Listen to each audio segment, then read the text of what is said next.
Hi, my name's Michelle. This is my so-called Handmade Life podcast. I have a blog by the same name that I've had for some time. And you can find me on Instagram as my so-called Handmade Life and on Ravelry as Mamatronic, because it's just my first email name and I'm sentimental and weird. This is a knitting podcast, but if you continue to watch, you'll see there's sometimes there's not so much knitting talk and I just ramble on about things in my life or that I'm thinking about. But everything I talk about, it's evolving and changing based on your responses in the comments.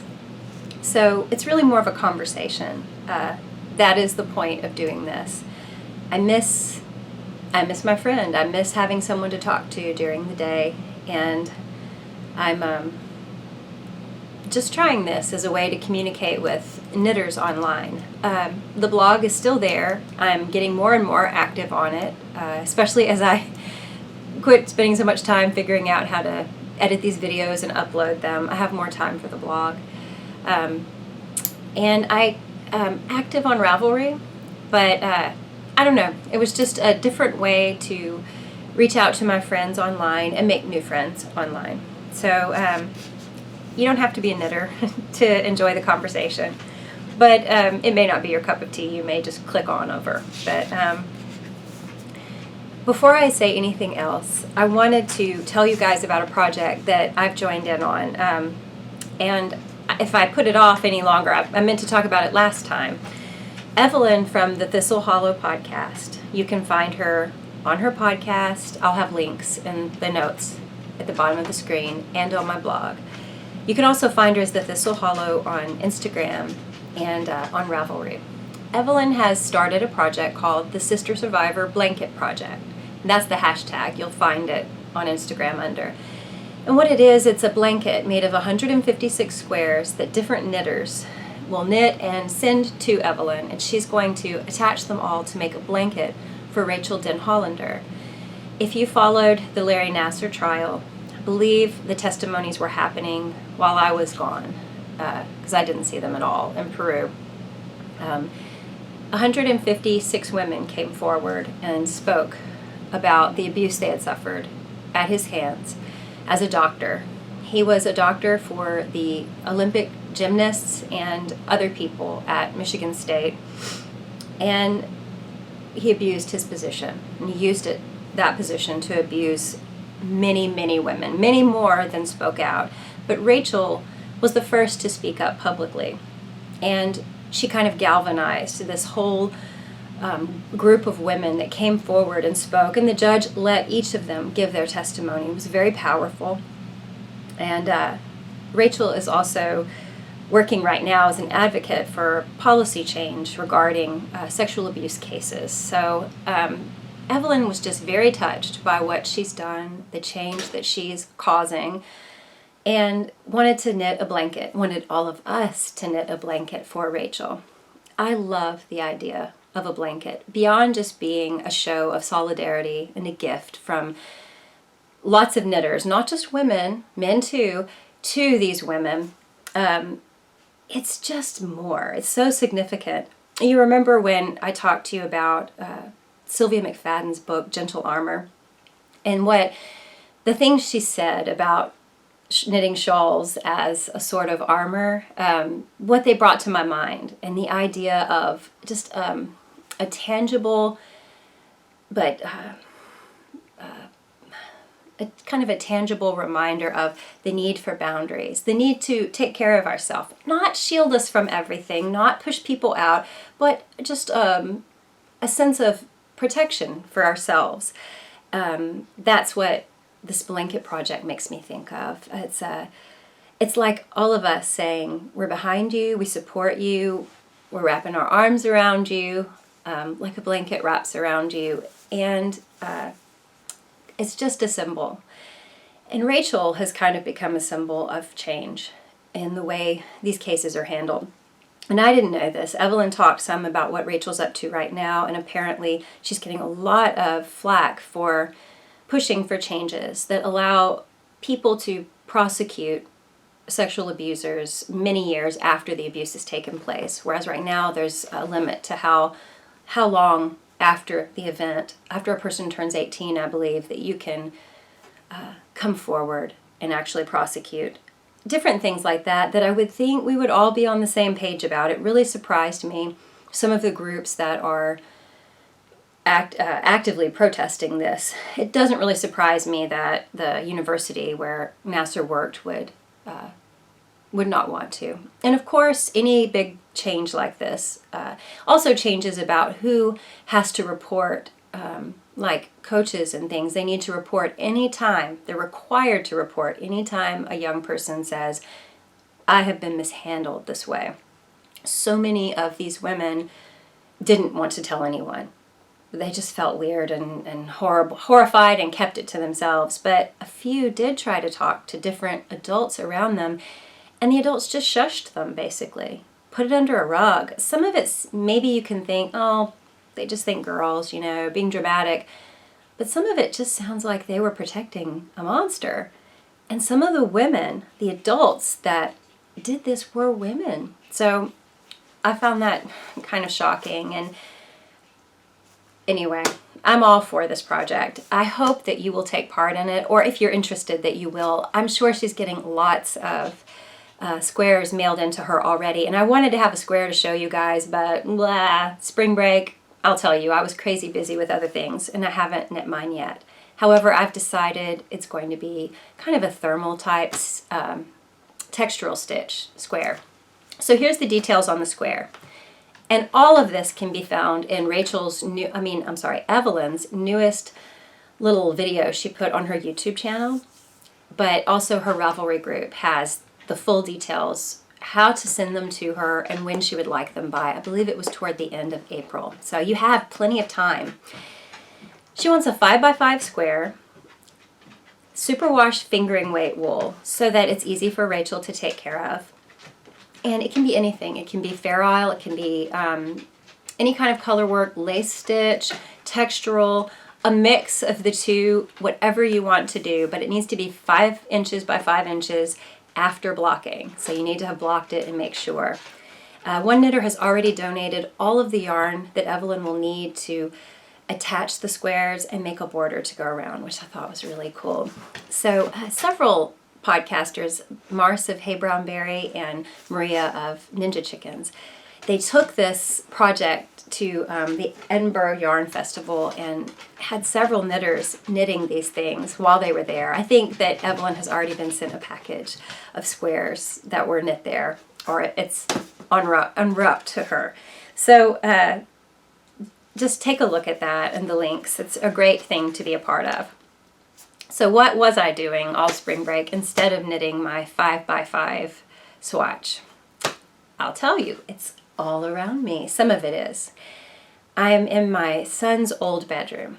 This really isn't a bedroom. This is more of a pass-through room from my bedroom to the living room. We live in a tiny house, not like a tiny house you can drag behind a truck, but almost that tiny. And my daughter she's married, she's moved out, and I told him, go ahead and make a decision where you would like your bedroom to be, and we'll do that before, you get settled into college, because he'll be coming back, though he will live on campus. And I just wanted every room in my home to be functional. That's the thing we've been talking about lately on this podcast, is simplifying our lives, making our home life just a little more functional, natural, kind of stress reduction, and just kind of eliminating the waste and the extra blech out of our lives. So we had a room that was like a spare bedroom. It was my daughter's room, full of furniture that I got from my grandparents when they passed away, plus some of my daughter's furniture. All of my crafting stuff was stuffed in there. Lots of photos, albums, books, it was kind of a place where everything was being stored and it wasn't being used. And in a small house, you really do want the extra living space if you can have it. So my son opted for that bedroom. He'd get a little more privacy, and it's bigger. So we swapped places, and that was like an ordeal. He doesn't move as quickly as I would want him to. He had his way. He wanted it done. But I wasn't complaining because he's pretty neat. And his room wasn't bad. Anyway, I don't know if you can see. I can maybe show you some. Like up above me, there's lots of storage. This wall is a, I don't know what I'm showing you here. I can't see. Yeah, this whole wall behind me is something I kind of designed as he was getting older. I thought, you know, his room needs to be more functional for a kid who's going to be really tall and want to have his friends over and things. So I came up with the idea of just a wall of bookshelves with a Murphy bed in it. And I thought if the Murphy bed came down long ways, it would block the pass-through of the room. He couldn't really use it. But if it was sideways and it came down where the side was facing out, he could have a larger bed and plenty of room to move around it. So my husband built that. He kind of took some plans, and I think he changed them up and made it work.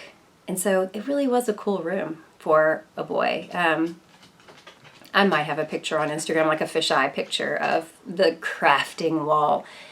The stuff on the other side of the room is just nothing to... I mean, there's like a vanity that was my grandmother's and some pictures on the wall. Not a lot of space over there and a window. But this room gets a lot of sunlight, so it's a nice place to sit and knit. And that's what I was hoping for, a little added living space. Possibly we can widen the doorway between the living room and this room. I'm still going to paint it the same color as the living room. And there's just a few things to do. Like this bed is still functional. We can pull it down if we have company. The legs, though, we never did do anything to cover them. You can see this like broken little panel here because they pop out. There's some ideas I have to cover that with a shelf that also supports the legs. But I don't know. I mean, I was just really glad to get my things organized. So my son goes through his things and kind of winnows through it, weeds out the stuff he doesn't want anymore or the things he wants me to keep. And I went through all of my stash. So, you know, I had time in working on this. I was going to bring a couch and a chair I've been saving. They were a little shredded from the cat, but I thought, you know, we'll save those for one day when we have that extra spare room. It'll be extra living space, and it'll be a nice place to knit. Maybe a TV-free place to knit. So I looked at it, but, you know, I just feel like since Hurricane Harvey, even pieces of furniture that were in the garage that did not get exposed to flood water, it's just been so humid since the hurricane. We do have a dehumidifier now, but just the floor of the garage sweating, boxed in the heat. Our winter, we had some cold days, and then it's just been gross and humid. I didn't feel good about it. I felt like, you know, mold, especially when something has had water on it, it can reactivate easily in humid environments. And, you know, you leave town and you don't have your AC on, that can reactivate. So I just didn't feel good about keeping it. So we actually ended up with quite a bit of stuff on the side of the road. Thankfully, none of it was any sort of heirloom. I did get some furniture and things from my grandparents when they moved out of their home and then when my grandmother passed away. And I've been considering what to do about the influx of furniture plus what I have. A lot of it isn't quite sturdy enough for use at the moment or usable. Need some things done to it. So, you know, I had that room full of these furnishings, and it must be a common problem because Mel commented that she also has a lot of inherited heirlooms, things that were passed down in her family. They're lovely, but they're very formal, and they don't really fit her lifestyle. So it's almost like she needs a separate living room just to house all these things. That's not quite the case for me. None of these things I have are too formal to use. It was just a matter of where would I put them? How would this all gel with what I have? I want them to be usable. So like a couple of things, like I'm sitting in this chair, it's not quite tight. It needs to be tightened up, but that's doable, totally. Some things might need to be recovered, but I got a chance to really pull everything out, look at it, and consider the simplifying my home, the functionality of things, and I found a place for everything. I was really happy about that. Especially when we finish we have plans still for our living room. We have built-in bookcases to make. And when that happens, that frees up room in my room. And then it's all going to fit and look nice. You know, it's not a big crowded thing. But anyway, that was a good opportunity to consider simplifying a bit more. I also found that I had time to garden. I got outside and worked on that. The hurricane also just ruined my garden. A few things are coming back, like a grapevine and clematis. Oh, cilantro. I don't think you can kill cilantro. That wasn't even heirloom cilantro. And 5 years now, it's grown back and I haven't planted it. So, cilantro. But it was a really productive spring break. I got a lot done. Every room in my home is usable, and let me tell you guys, my son's room is awesome. His new room looks really nice.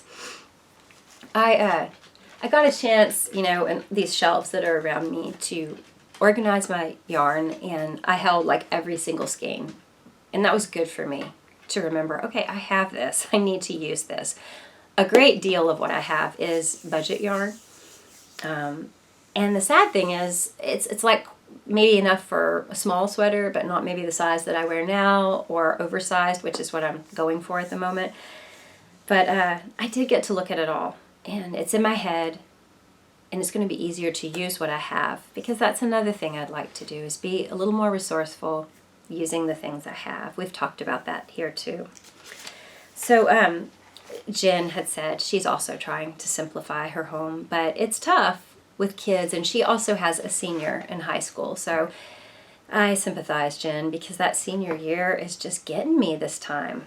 I feel like he's not even as pulled time-wise as my daughter was. She was just stretched thin. But this second time around, I don't know. We're just ready for him to be graduated. He's ready to be graduated. But Jen also has more children, though, school-age children, so I think it's probably pretty wild at your home right now. But good luck to you. You can do it. I'm finding that lots of you still commenting on older episodes about the clutter going out of control in your home and how you're tackling it. Andrea and Johanna, I think she's Snowy Owlcraft, they both have like tackling the clothing of the families with children.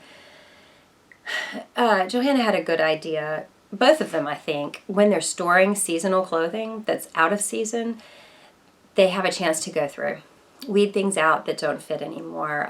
Johanna has a lot of outdoor gear because of the extreme temperatures where she lives. So that's a good idea, to use the change of season as a time to go through things. Several of you, like Lori, had said you're just tackling little bits at a time. Somebody else, maybe Julie, had said she finally went through just her drawers, but it felt good to get those where, like mine, you know, where you don't have to push and shove things down to stick it in. And there's no little bits of t-shirts coming out when you close it. You don't want to do that if you have cats, because they'll get, yeah, my cat fell off of our dresser, and one of the drawers was just this far out. Someone just hadn't pushed it in all the way, and her leg got caught in it, and it hurt her. She doesn't jump high on things like that anymore, so I'm a real stickler about getting those drawers closed. But just taking a closet at a time, a drawer at a time, that's a great way to go ahead and organize the home. And that's what my son did. He used this chance to move into another room to go through everything, and of course, he doesn't want to save anything because he's got me to do it for him, you know. So there's like a Millennium Falcon up there, and a Shogun Warriors Godzilla, the one that shoots his hand off from the 70s. We got it for him one year for his birthday off eBay. That's in here too. Anyway, I'm on my second pass through my house on spring break. It was my second pass through my house, just organizing and getting stuff out again. And sometimes it just takes stages. Tammy said that she just started with the easy things first. Things you don't have to think too hard about. Like, don't tackle family heirlooms. Just, what's the stuff I don't even like? Let me just get rid of it. What's the broken stuff, the junk? And that is what I did the first time. I just got rid of junk. Stuff that, had dry rotted in my garage. I wasn't using it. Shoes where the heels came off. Things like that. So you guys have a plan. You're working on it. But one thing we did talk about last week was the accumulation of this stuff. It's part of that consumer culture that we're locked into, or a lot of us are, even a little bit. I don't see how, unless you're super vigilant and actively fighting against it, it's pretty hard not to be a part of it. I kind of defined it as, you see something, you buy it, you partially consume it, but then you see something else and you buy it and partially consume it. And Instagram, particularly for us crafters, Instagram really feeds that impulse in us. So I asked, are you doing that and why? And I had kind of identified, I think, why I did it, part of why. And then if you had any tips for how to dig your way out of it or just change the habit. Well, Josie had a really good comment, a long comment. She said, she has a lot in common with me, actually. Part of my overspending, and when I say over, again, I'm not saying I went in debt doing it. It was just more than I needed to spend. It was relative to my needs. I was overspending on yarn, especially hand dyers. They're mostly doing fingering weight yarn, right? And you see the coupon codes on Instagram, and I would impulse buy things. I was doing it, and Josie says she had the same reasoning. It was like a placeholder. She was under a lot of stress and working with a family and helping her mother settle into a new place. Her mother had a lot of health issues. So it was kind of like my situation when my grandparents weren't well, and my grandmother was even alone, but just needed to be checked on a lot. I was busy. I didn't have a lot of quiet, calm, relaxing knitting time. I had a lot of worries in my heart. And so, I would buy these things thinking, if I get it, then I have to use it, and I'll make this beautiful thing, and won't it be nice and lovely? It was like I was craving stress-free, relaxing time. Like buying a skein of yarn is going to ensure that. Well, Josie said she was doing the same thing. She also bought things for just in case. What if I run out, or what if I need this? I did some of that too. That was my Depression era mentality. Anyway, she stopped doing that. But she doesn't really regret it. She loves what she has, and she's going to enjoy using it. And apparently she's going to be able to use it for a while. She's also been simplifying her life as much as possible. The spending is part of it on her craft, but in other areas too. She's trying not to overspend. I believe she said something about resale, which I do a lot. And I feel good about it just because I don't like buying things at the mall anymore. I recently bought some undershirts. I needed some t-shirts, and I knew I'm not going to be sewing a t-shirt anytime soon. I went ahead and did that, but I just don't enjoy going and buying things because of the conditions the people work in who make it and what the industry does to their communities. So, resale is a good option for simplifying. She's also just doing different things with her time. Rather than being in a position to see and buy, she's like doing karate as a family. She's working on her black belt and just getting more exercise. And things that will reduce stress, which stress is part of that impulse, yarn buying. So Josie, good luck on getting your black belt. You can totally do it. I have a black belt. I took Taekwondo for several years. And I still do martial arts workouts just in my garage. I don't spar anymore, but that is a great way to get in shape and build some confidence if you just want to feel a little safer, protecting yourself. But often it can be a good way to have a little community time, a small group of people working out at a studio. You can, if you're friends, if you all get along, it can be really supportive. So Cameron answered my question too. She said yes, she has been in that consumer spending cycle with her, I don't know if it was just yarn or everything, but she said she's fine that she would buy because she was discontented with what she had, right? I mean, that's kind of everybody's thing, I think. And then when considering why is she discontented, she thought possibly what we talked about last week, status. Maybe she thought if I have this different thing, I will feel different. It will be, look what I've made or I've done. Make her feel differently, make her feel happier or more contented. She wasn't quite sure how it all worked, but I thought that was pretty cool for her to admit that, because status is very much part of our culture in America. In the United States, absolutely. I would say everywhere. And it would be dishonest for someone to say it doesn't affect their life in some way. And when I say status, I don't mean just, oh, look how wealthy I am and look at my social position in our society. I don't mean that. I mean just like, our Instagram or Facebook status, what we're doing right now. Look how creative I am. I am worthy. I am good. I am a good homemaker. Look at how clean my home is. Look at the Hygge of my home. Just status is very much a part of what we do. So Cameron, I thought that was really cool that you were being honest with yourself and even us, a bunch of strangers, about it. Lisa felt like she was pretty realistic when it came to buying yarn. She didn't overbuy. She knew if she could use it, and she doesn't buy it if she can't. But project bags are a different story. Also coffee mugs. She really has trouble limiting herself. And her tip would be to ask, do I really need this? But it's hard for her to even follow that, that tip.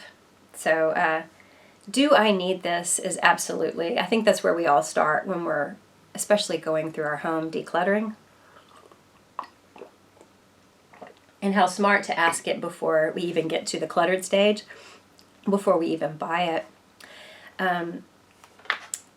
The book I'm reading, and I told you about, The Year of Less by Kate Flanders. I believe she has a podcast too. I'm going to link it. I'm going to find it and link it. She talks about how she went through her home several times. The first time she got rid of like 30% of her belongings. And that's what she asked. Do I use it or do I not? Will I use it or will I not? And that was the standard by which she decided what to give away or throw away.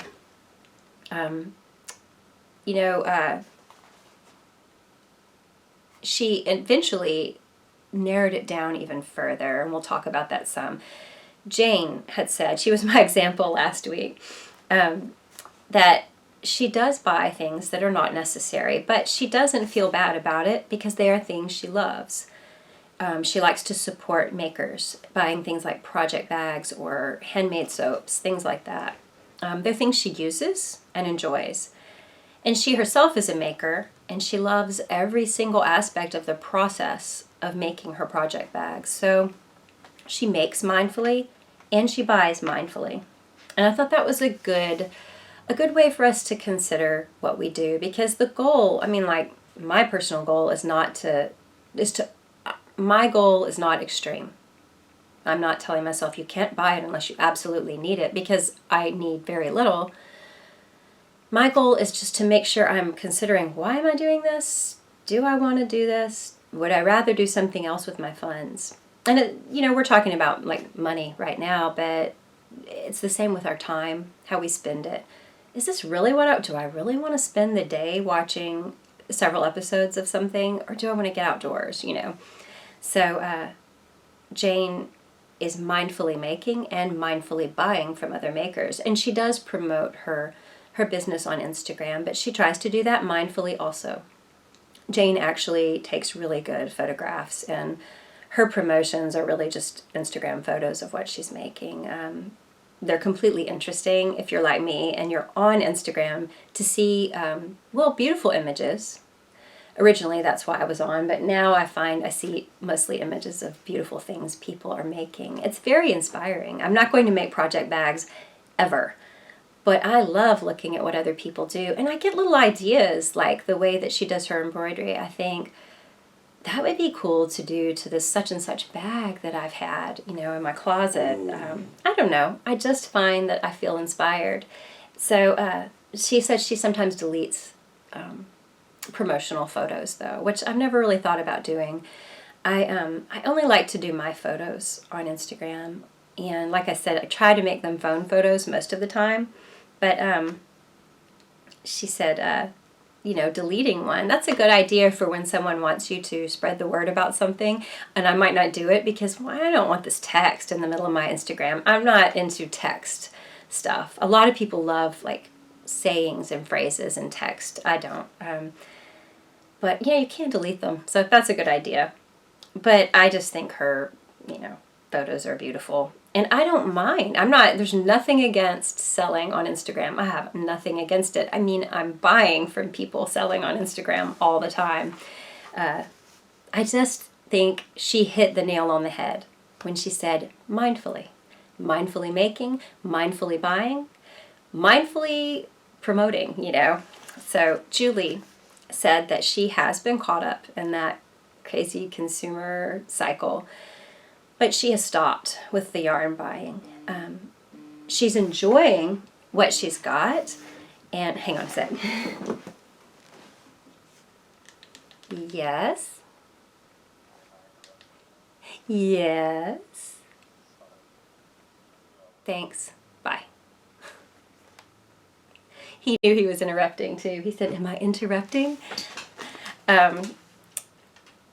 Julie, yeah, so she stopped with the cycle, you know. She's like, realized it, whoop, put on the brakes. No quick purchases. She's thinking it through, but she's like, who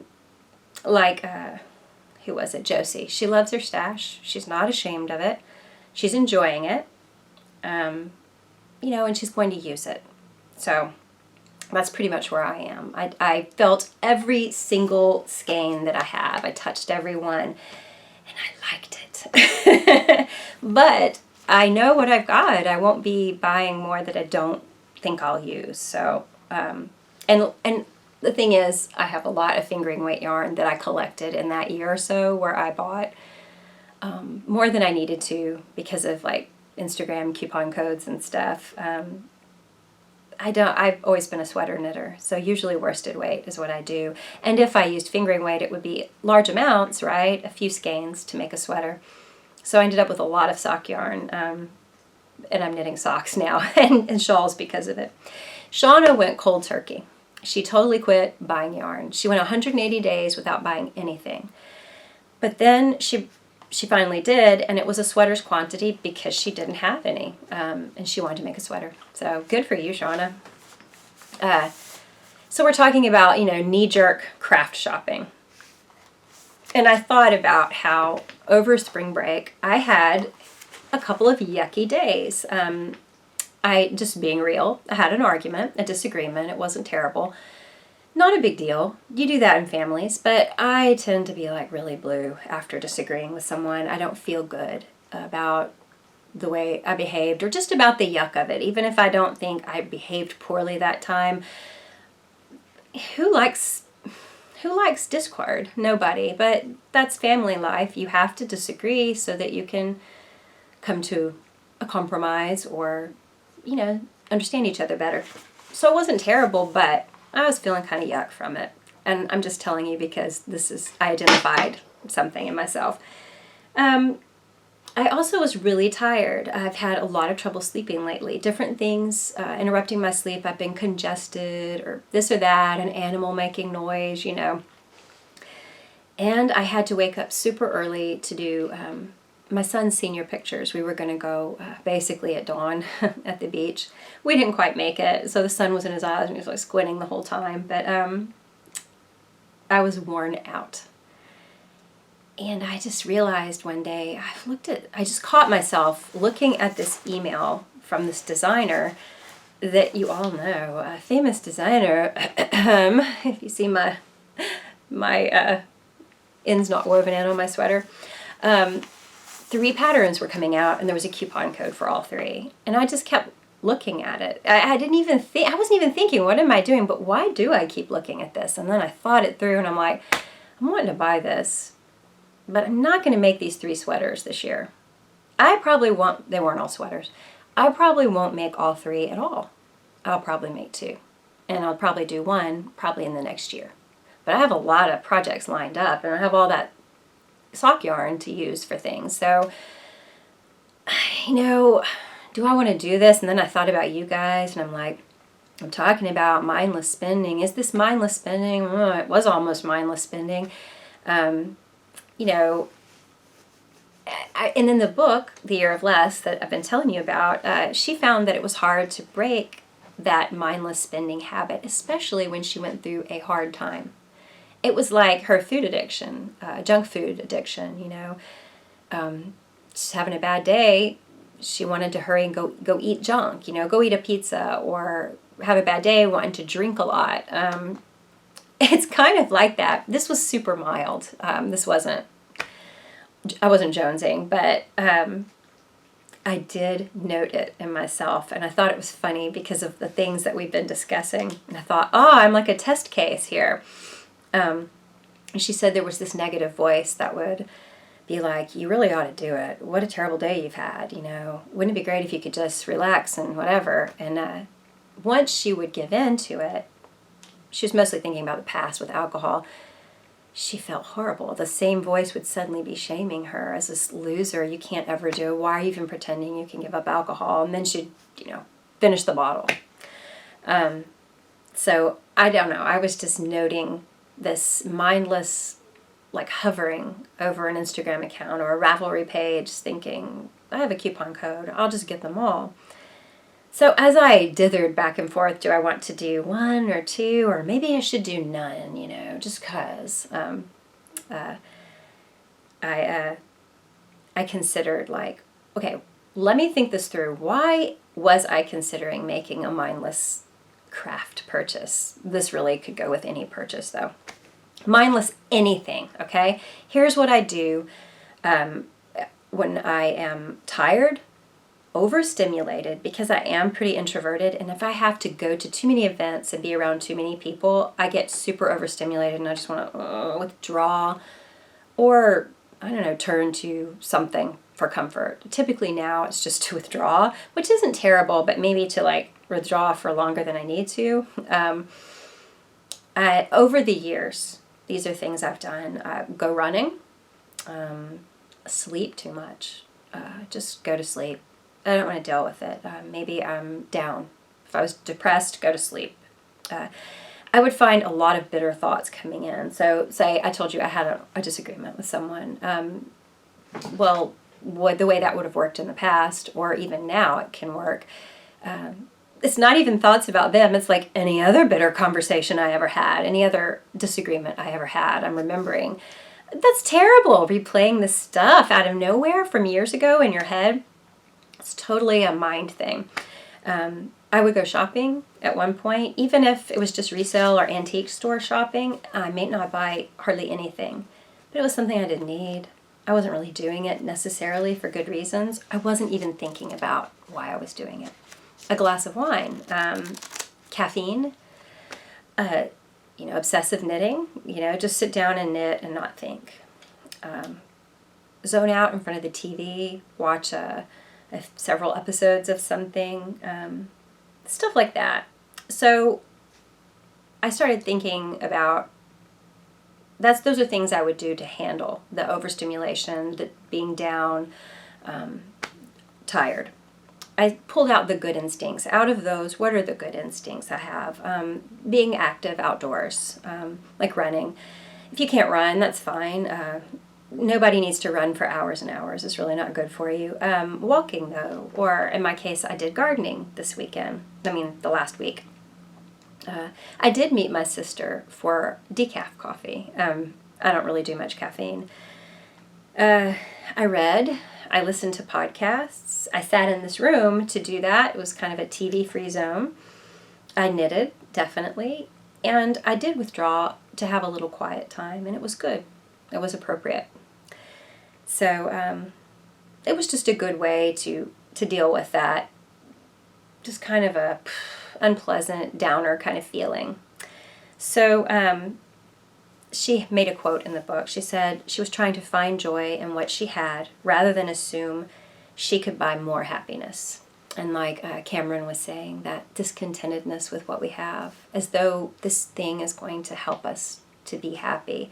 Of course, sometimes we have to purchase or do things to achieve a goal that would make us happy.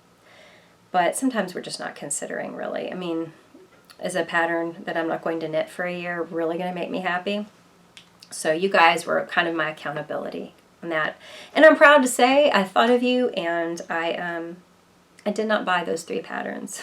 I bought 2. I wasn't even going to buy any of them, really, just because I kind of forgot about it. You know, I got distracted by other things than just kind of feeling mopey. And I was talking to my husband, and he said, well, I was telling him about this. Like, it was not a true example. Like, I wasn't depressed, and I wasn't going through a crisis like the woman in the book I'm reading, but it was just kind of a yuck day, and I realized I'm wanting to buy something. Like, it's just going to pick me up. And he's like, well, how much, what would it be? And I told him, he goes, shoot, that's nothing. You should get them. It's like, you're not encouraging me. So I got 2 of them that I think I will make. And like I said, I'm not trying to not buy or spend money ever. I'm not a wealthy person, but we live extremely simply so that, you know, if I were to buy something, it wouldn't put me in an emergency. The tiny house, remember?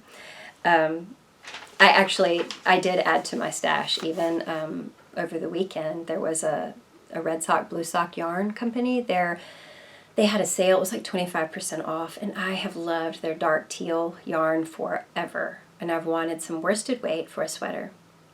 But, you know, they're very affordable as a hand dyer. And then the Canadian dollar, the exchange rate just makes it even more affordable here. And then with 25% off, I was like, oh my gosh, I've got to get yarn for LARCH. This from Pam Allen's Plain and Simple. I don't know if you can see that. The light looks really bright to me on the screen, but it doesn't come out that way on the computer. So this is LARCH. It is great. Big, nice, oversized sweater. Let me find it. Here we go. And I did not have the right weight of yarn in the amount for this because you can see it's pretty oversized. Yeah, look at this. This is a great picture, this movement. Showing it. Oh, and I want mine to fit really big like that. So I've been on the search, the quest for the perfect oversized sweater. So I got some for that. So I'm not perfect, and I'm still spinning, but not, you know, like I said, it was mindful. I mean, for like 2 years, I've wanted to have a sweater with that yarn. Exactly. So, and I've waited. Well, maybe I'll catch a sale and have the money at the time for it, and I did. So, and the reason I had the money for it was I haven't been doing mindless purchases. So, you know, I've been rethinking some things. I have this really tiring, difficult week where I'm not getting much sleep, not feeling too great, and rather than do something wasteful with my time, like binge watch something, I did something simpler, more natural, good for me. I got outside, I knitted, I finished the Weekender. You can see it right here, although my sleeves look too short. I didn't block for length at all. I was afraid they'd be too long. I'm going to block them out. I can always add, but I don't think I'll need to. And then I have this craft room here. I mean, this is a great, well-lit room. My son loves the larger room. I do need to paint, you know, but all of that, I accomplished a lot. And then, like we talked about, that nutritional movement, Katie Bowman's kind of her thing with all the different movement you can do is really great for your body. It does things like providing nutrient, you know, like foods do. Different movements do. And so I got that for sure, working out in that garden and walking. So it was really great. And then, you know, here I am. I've got my room. It's like Hygge on crack, you know. So let me tell you about my weekender.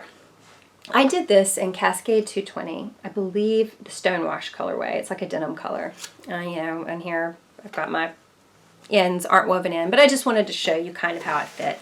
And I don't think I have things set up where I can stand, but this shoulder is great. I love the way the shoulder is, and I still have, you know, an end to tighten up here. So if it looks kind of unfinished, I just need to pull that thread. But the shoulder is great. The fit is good. It's not super huge.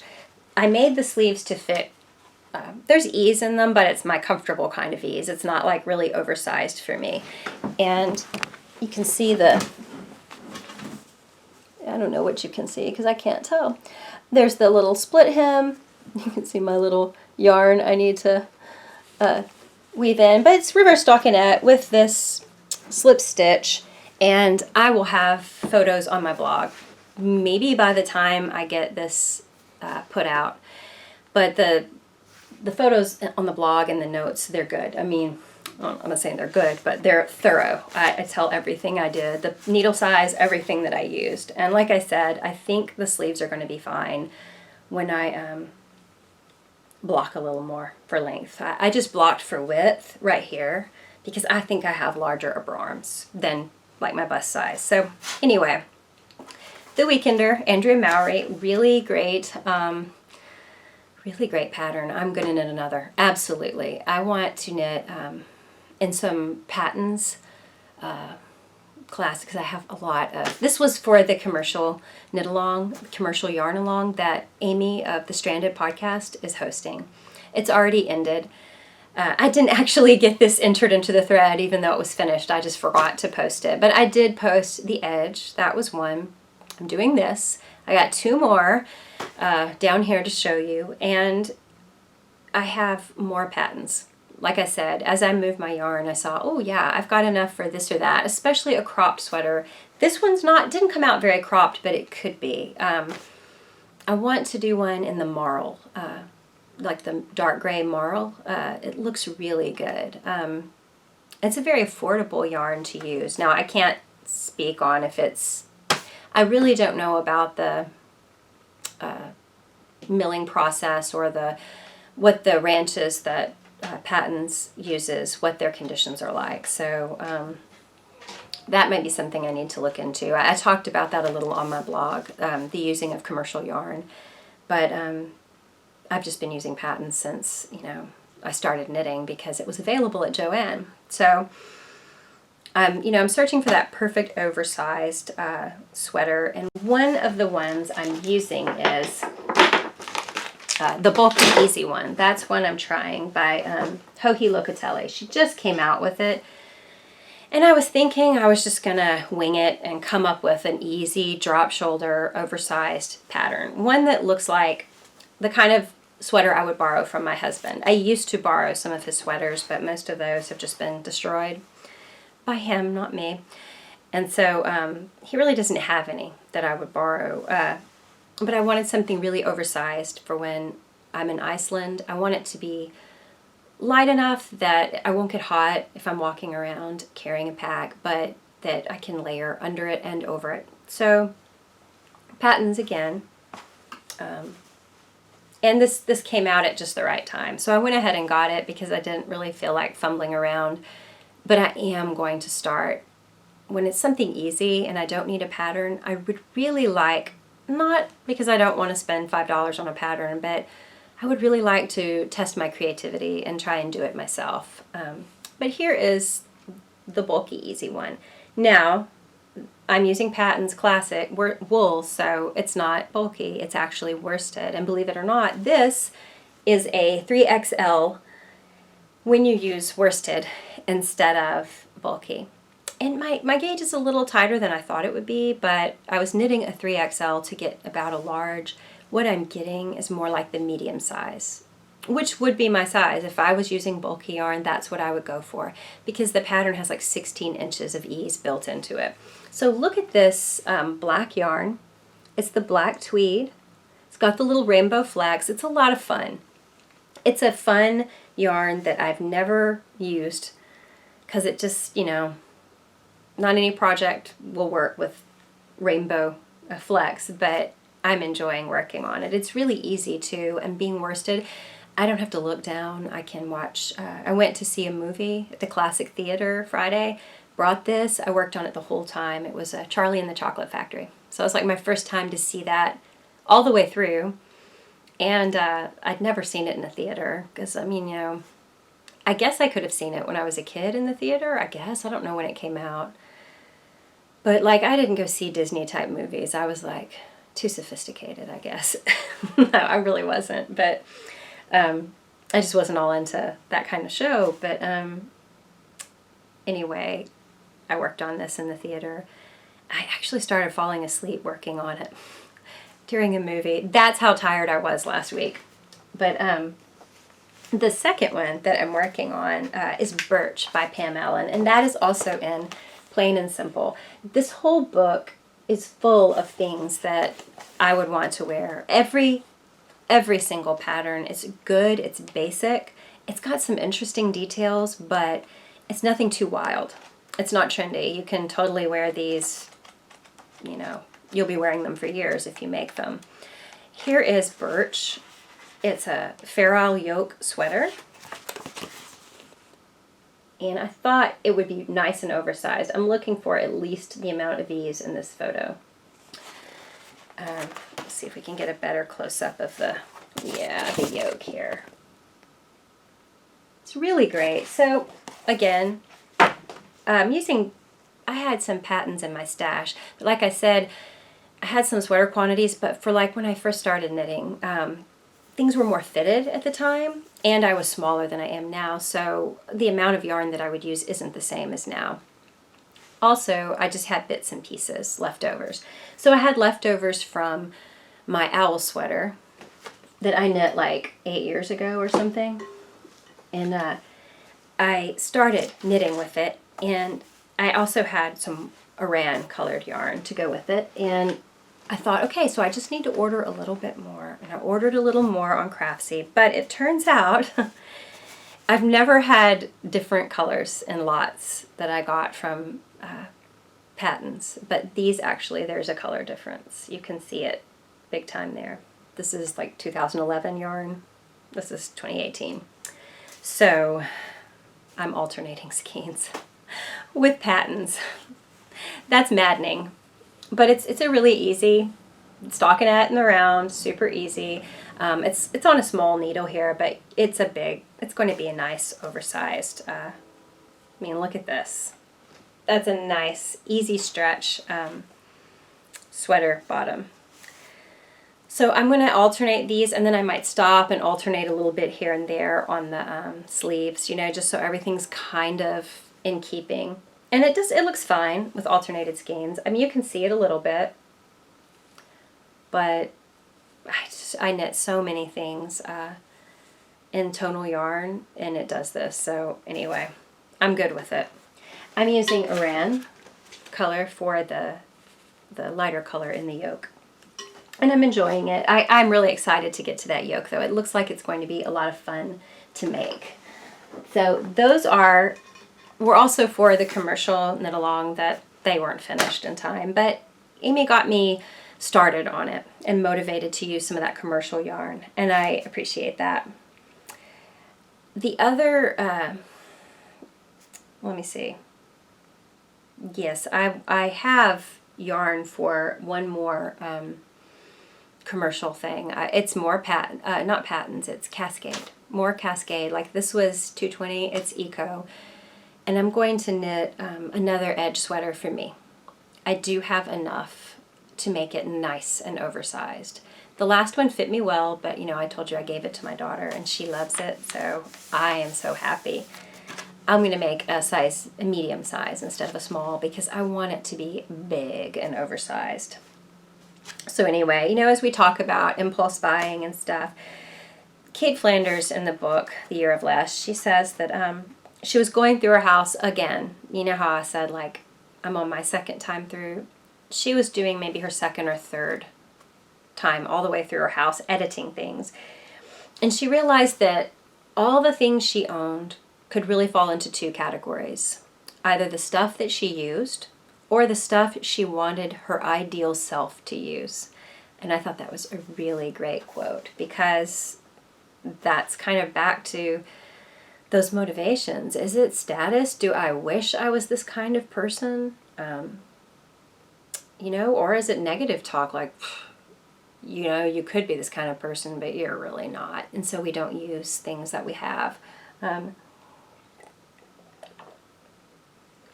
I started thinking, what can I apply in my life to that? Yarn-wise, nothing really. There used to be a time where I would hold on to something I thought was really fine and beautiful because I just thought, I'll ruin it. I can't use this. I'm not good enough to do this. Or I'm scared to try making socks or something, so I'll just hold on to it for the day when I do. And that's some of that negative talk. It's not really about status that I want. It's more about not realizing the status I was at. I was totally capable of socks. I mean, look at Deidre. Since January, she's already on socks now, having never knit before. So it's odd, though, to think of the status thing. A lot of our buying is, I want to be this kind of person. I want to be someone who has the time to do this. I want to be this creative person. I want to be associated with this beauty. But then there's also, we have it and we think, oh, I could never do this. That's really not me. Or, I don't know, I wanted to make this sweater, but I have too much extra weight on me. This wouldn't look good. A lot of people not sewing for themselves, knitting, or even sometimes shopping for things they need because they don't like the experience of trying things on and looking in the mirror. They don't like the way they are, Or they're always making for when they lose that 10 pounds. Or buying for when they lose that weight, which really isn't healthy unless you're actively really losing. I mean, it's obvious and it's something you can keep off. I mean, what's wrong with just doing for yourself as you are, So I just thought that was interesting to think about. There's also an obligation once we have something, hanging on to things. When we want to simplify our home and get rid of things, we think, well, I really should use it. I should be the kind of person that did this, but it's not really who I am anymore. I do have some books that I probably am never going to read. I thought I'd want to when I bought them as a teenager, but now I'm like, nah. I realize it's a classic and I'm probably going to be brain dead because I didn't read it, but I'll just have to be brain dead because, I'd rather watch Netflix than read that or read something I enjoy instead. So I saw a little bit of myself in some of the things I'm keeping, why I'm hanging on to them. Like, she had CDs. She doesn't even listen to CDs. She didn't even own a CD player, but they were sentimental. I do that, and that's not really a status thing, but I could let go of them, put them on the computer and let go of them. I don't have to hold on to those. Also, like mixtapes. I still have mixtapes. And some of them are from 4th grade, when I got my first Ghetto Blaster. And there's some weird music on those, some weird stuff. And then, in between songs, something weird somebody said, and I recorded it, in my real life. It's just a little box, a shoebox of them, and honestly, I'm never getting rid of them. I love the fact that I have those mixtapes, but anyway, I was just thinking about the things that we hang on to, sometimes out of guilt. I have no guilt about keeping mixtapes, but the CDs, every move we've had, oh my gosh, whoever carried the drawer full of the CDs from the entertainment center, just, they would be sweating under, what's in this? CDs. So I have clothing that's nice, like that nice yarn, and I'm not going many places that require something a little more formal. It's good I think it's okay to hang on to it for the few times that I do, but do I want to keep buying I'm going to be going out when I'm not going out that much? I mean, my idea of fun is going roller skating. You don't wear a dress for that, or the classic movie, or riding bikes or running. So I don't know. just as we talk about simplifying, it came to mind and I thought about it. Sometimes I just do delayed gratification too. Like, this is a really nice dress, but I don't know, I don't feel quite good enough to wear it. Like, I feel like I'll ruin it. I'll mess it up. That's weird. I don't know why I'm that way. I don't know. It probably has a little bit to do with feeling like forever tomboy, you know? But I don't know. It's a good idea to ask myself before buying or when I'm simplifying and weeding things out in my home, you know, why is this what I think the ideal version of me would keep? Is that why I'm keeping this? Or worse yet, especially when you think of heirlooms, am I keeping this because I feel like this relative would be disappointed with me if I didn't, because they valued it so much? I have to value it so much. I mean, that's okay to a point, but you know, your life is your own. And I mean, I was willing, if I had to give some of this furniture to other family members, I would, if it just wouldn't fit in my home. There's no sense in having, you know, it's like, I want these things to give us joy as we use them. I don't want us to have to step around them. You know what I mean? That's really not quite balanced, I think. So, you know, just thinking about these things. And then as we consider these pick-me-ups, these things we do, what we do to shift our attention away from it, not being so mindless, you know, how we get more mindful. There's just a big connection between resourcefulness and a boost in your creativity. That's what I've noticed. So, like when I'm redoing this room here behind you, I started thinking, okay, there's things I will want to get for this room. Like, at first I looked for paint I already had left over from the living room. Didn't have enough, but I looked for what I have first, trying to be resourceful. You have to be creative, but also you might find that there's an enjoyment to that. Like, it can become a new passion, using what you have and being resourceful. So little things like these legs. I don't know that I like them here. You guys can't really see, but they stick out. The little, let me see if you can kind of see the top of them there. You know, I always meant to put something decorative on them and maybe have a shelf come out. But my son always kept the bed down, so we just never bothered to do it. Never saw them. Well, now I have a few ideas. I mean, I have little picture frames that I can paint white, because I do have white paint. And I can just put them over that, you know, here and there on this little wall. But there's other ideas I have, like a quilt rod to hang a quilt over or something. But it's you know, stoking your creativity to do that kind of thing. Something I like to use when I'm trying to think of a cover-up for something. Okay, like over here, you can see behind the sewing machine, there's photos of my mother. It's out of the frame right now for me to scan them. But behind that, the chair rail has been removed, and there's this funky paneling, floral paneling that was here. You know, I don't know that we have more chair rail. We could buy a little piece and paint it and stick it in there.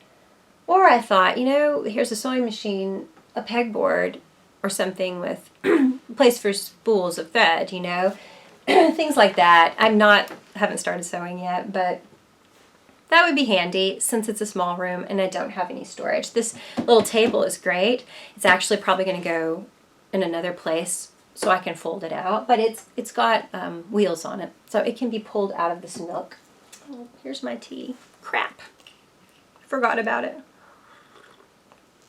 I have a sore throat, so I need it. Anyway, just finding a need and trying to fill it myself. I love doing that. And I pulled something out to show you guys that I did. You know, every once in a while, if you knit with bulky yarn, there's certain patterns that call for really, really thick needles. You can see these behind me, like that. But sometimes you need longer, like circular. I actually made these one day. I don't know why. I didn't have to. I just thought it would be fun. I didn't want to learn to make them to sell them. I just wanted to see if I could. And I had the sander that you attach to the drill, and I carved it a little, and then I sanded with the sander. It's not perfect at all. And then I used this as like weed eater. No, this was some kind of tubing I got somewhere, but I made another one with weed eater wire, and that's really flexible. That's actually better. So anyway, I just sized it and I made it to the right dimensions. I got dowels from the like Home Depot, and that was a fun thing to do. And then I needed double points, and like I do have Chiagu wooden double points now, but I didn't have them at the time. Let's see if I have them. Oh, well, I can't find them, but I made double points like this. It was really cool. They're not bad. I smoothed them and I waxed them so they would slip. It's not as perfect as if you bought it somewhere, but it was just fun to do, and I enjoyed using my own needles for my own hat project. I've also like recycled sweaters. I've only done it once, but I do have some sweaters I could recycle the yarn from. Store-bought sweaters aren't as easy to take apart, but like there's a whole a woman named Ashley. I cannot remember her last name, I think. But I'll link to it at the bottom of in the notes. She has a whole tutorial on taking a sweater apart, and that was something she did a lot to have plenty of yarn to knit. So you get a really oversized sweater, and you'll lose some yarn in taking it apart, but not much. And if it's a lot larger than you, you should be able to have enough for a sweater. So just some ideas on kind of using your creativity to be resourceful. It kind of changes your frame of mind, gets you out of that mindless, binging on stuff or food or TV or whatever. It helps you simplify life. So, a change of scenery, basically. And Jane had also mentioned that rather than walking in the mall or something for exercise, she does it outdoors. It's just more wholesome. It's better for her.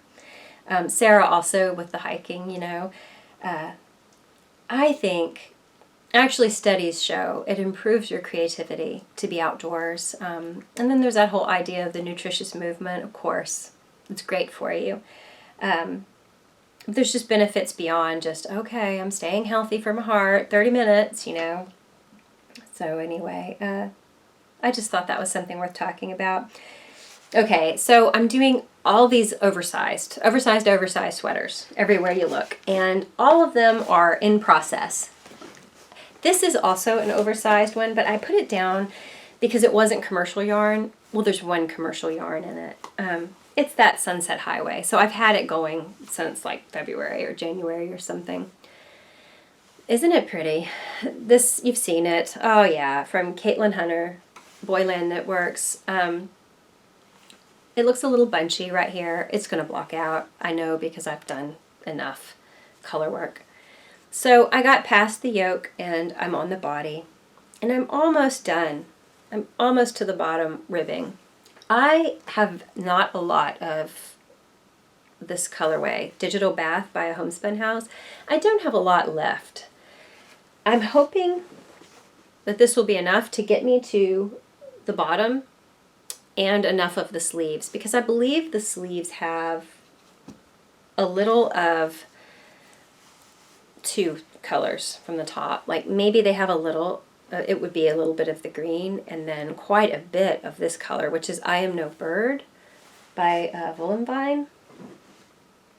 I don't have a lot of it left. This is it. However, I have some People Fields that's similar, and I thought, well, I could kind of go back and forth, alternating or something.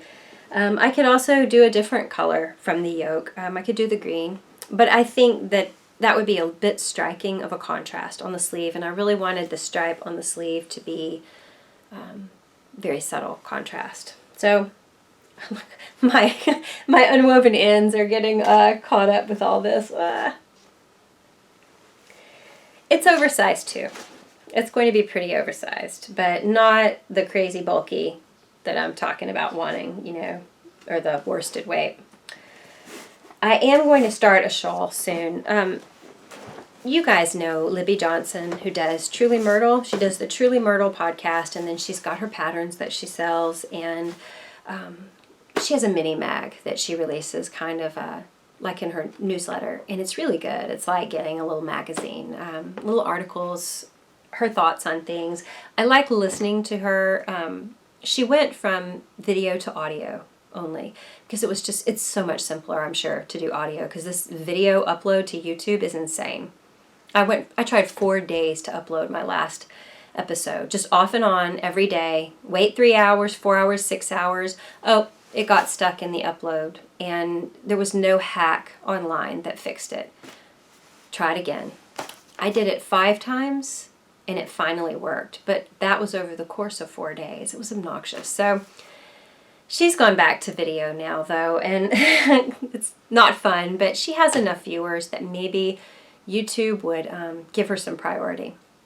Hopefully it won't be too much of a bother for her, but she's, I love her podcast. I love it. It's one of my favorites. I like hearing her thoughts on making, and she sews, she does lots of other things, and family life. Sometimes her daughter and her mother are on the podcast with her.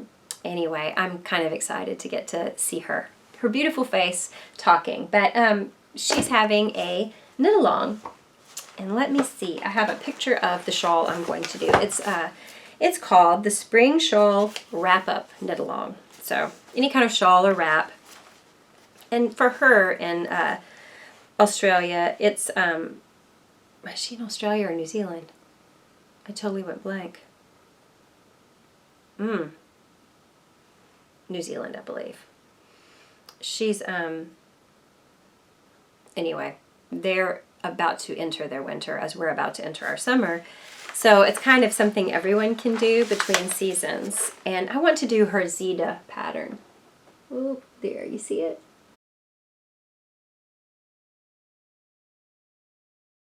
I love the way that looks.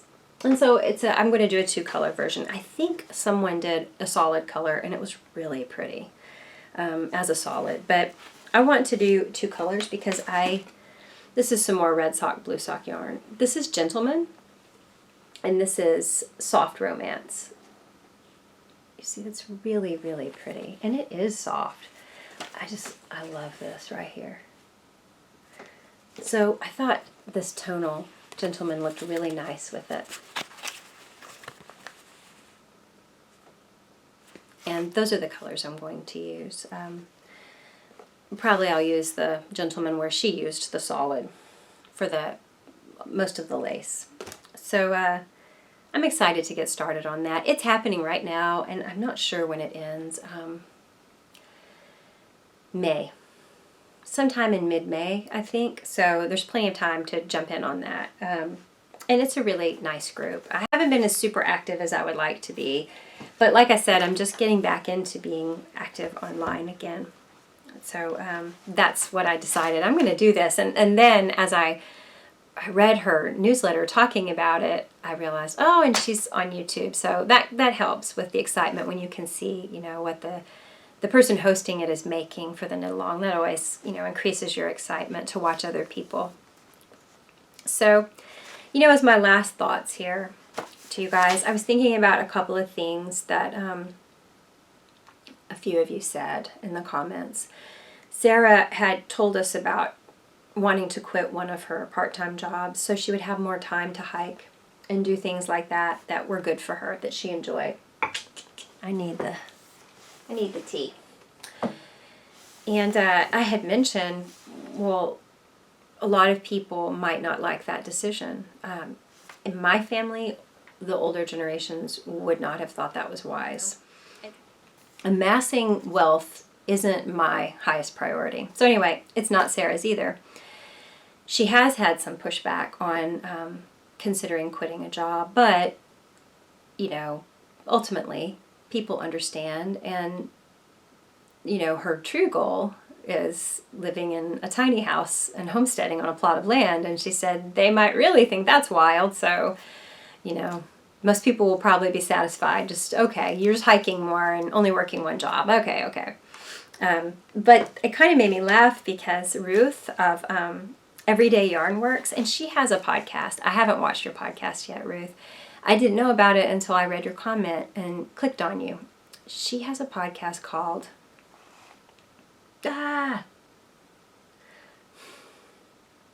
I'll put it at the bottom here. I had it written in my first little notes, but they were so messy I couldn't read any of them. So I rewrote them, and then I didn't write it.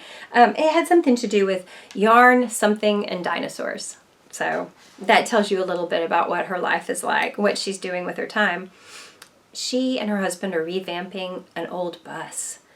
They're going to make it into a trailer home that she and her family of 5 are going to travel the country in. That is a pretty extreme or unconventional choice. And it sounds exciting, though.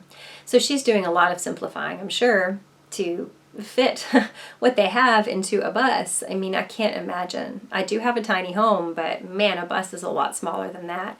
So you really have to consider what your values are, what you value, period, you know. But I'm excited, and I suppose on your podcast you'll be documenting a lot of this, and I guess filming from wherever you are. That's pretty exciting. I'm interested to check out your podcast, Ruth. Pammy, as she was retiring, she was actually counseled by several people just to keep working. You should just keep working till you drop, basically. She thought, I don't want to do that. I've worked a long time. I can afford to stop now, and she wanted to enjoy her 60s, enjoy her grandchildren, her children, just enjoy being with her family. And she said something really important. She said, financial security is important to a point. And I'm wondering what that point is to you guys. You know, in that book, the book I keep talking about, Kate found that she wanted to make some changes in her life, but at first she thought, well, I don't want to take a pay decrease, but then she realized by simplifying her life, spending less mindlessly, and not wasting her time on mindless things, she just ended up spending less. Her focus was financial, and she had a lot of excess money. She actually didn't need to live on half as much as she did before, and she was saving a great deal as it was. So I thought that was really cool. She could travel, or she could make that major job change and do something she loved. And I was just kind of thinking about, you know, I think she has a podcast I'm going to link to. I was just thinking about how for her, being resourceful, learning to mend things that were broken, fix things that were broken, it can become a thing that's like a new obsession, to be more resourceful, to be creative. It's good for us. So please, if you feel like you've got something to say about anything mentioned here, but definitely about these things I'm asking about when is work enough? What is the goal for work? Is it to amass money, or is it to be able to take care of yourself and live a wholesome life? And is being more resourceful and saving, or just simplifying your life, are you finding new creativity, new hobbies, new interests because of it? I would like to know. You can answer in the comments, and we'll talk more about what you have to say next week. I hope you have a wonderful week, and that's all I got.